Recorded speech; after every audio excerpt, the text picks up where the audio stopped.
Dinagsa ng mga manonood ang unang araw ng showing ng Monday first screening sa mga sinihan sa mall. Katunayan, 2 sinima ang binuksan sa SM North EDSA para ma-accommodate ang mga moviegoers. Alamin natin ang iba pang detalye sa live report ni Eden Santos. Eden? Yes, Emma, tama ka dyan. Bagaman Wednesday na, abay patok na patok ang Monday first screening sa unang araw ng showing nito sa SM Cinema dito sa Quezon City. Ano to, networking? Monday first screening. Libre ang sinihan para sa mga seniors kada Lunes. Nagsimula nang ipalabas sa mahigit 100 sinihan ang pinaka-aabangan na pelikula ng taon, ang Monday first screening. Ang pelikula ay pinagbibidahan ng mga batikang artista sa telebisyon at big screen na sina Miss Gina Alahar at Ricky Davao. All over again. Sa SM North EDSA ay 2 sinima ang itinalaga para ma-accommodate ang maraming manunood ng pelikula. Ang Monday first screening ay produced ng Net25 Films at distributed ng Regal Entertainment. Naging masaya at sulit ang panunood ng moviegoers sa pelikula.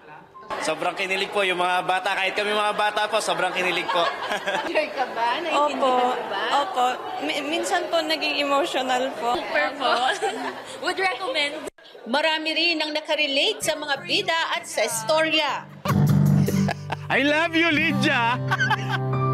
Naalala namin yung magulang po namin. Kasi malayo kami sa magulang namin. Napakaganda po at nagbibigay ng inspirasyon, hindi lamang po sa mga senior citizen, kundi maging sa mga kabataan. Okay. Nandun na lahat. Oo, nandun lahat. Ayun, eto. Ay, nakakatuwa. May pag-asa pa pala yung mga senior. Mas maganda nga po yung panliligaw dati po kaysa sa po ngayon. Mas maganda po yung dati po. Bukod sa kilig factor ng pelikula, may aral din itong dala. Very encouraging po para sa mga family and relationship ng family members. Masaya po. Nakakaano ka ng magandang aral. Talagang kahit na may edad na po, andun pa rin ang tunay na pagmamahalan po talaga.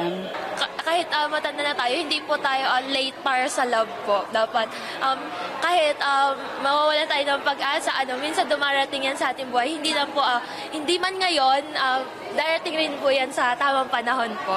At maraming matututunan sa napakagandang pelikula. Kaya araw-araw, masakit ang katawan ko. Kasi nahuhulog ako sa iyo. Devotion. Yun lang ang gusto ko. Someone who will be devoted to me and someone that I can devote what's left of my life. Kaya naman sa mga hindi pa nakakapanood, may araw pa para humabol sa Monday first screening. See you, Monday first screening. After 60 years. Emma, kalalabas lamang ng mga kababayan nating nanood ng 5 p.m. screening at inaantabayanan yung susunod na 7:45 screening at pagkatapos mo dyan sa mata ng Agila Prime Time, Emma, pwede ka pa rin humabol dito sa SM City North EDSA para sa huling palabas ng 10:15 p.m. mamaya pagkagaling mo dyan sa mata ng Agila Prime Time.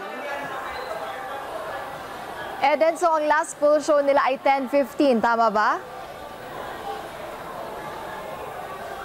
Yes, Emma, batay dun sa mga nakausap natin dito sa Cinema 4 and 5, 10:15 yung last full show. Pero syempre, hindi lamang ngayong araw mapapanood ang Monday first screening, kundi hanggang Biyernes dahil 3 araw itong lalabas sa mga sinihan.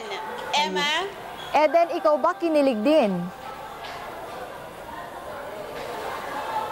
Kita mo naman, di ba?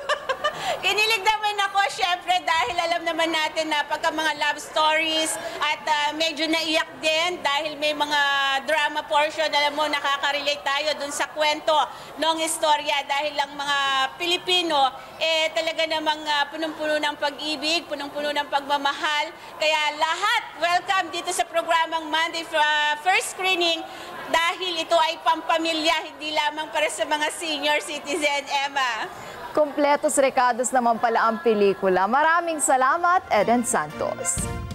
Maraming salamat sa inyong pagsubaybay sa Mata ng Agila Primetime. Para malaman ang matatag, matapang at matapat na mga balita ay i-follow lang at mag-subscribe sa @Net25 TV.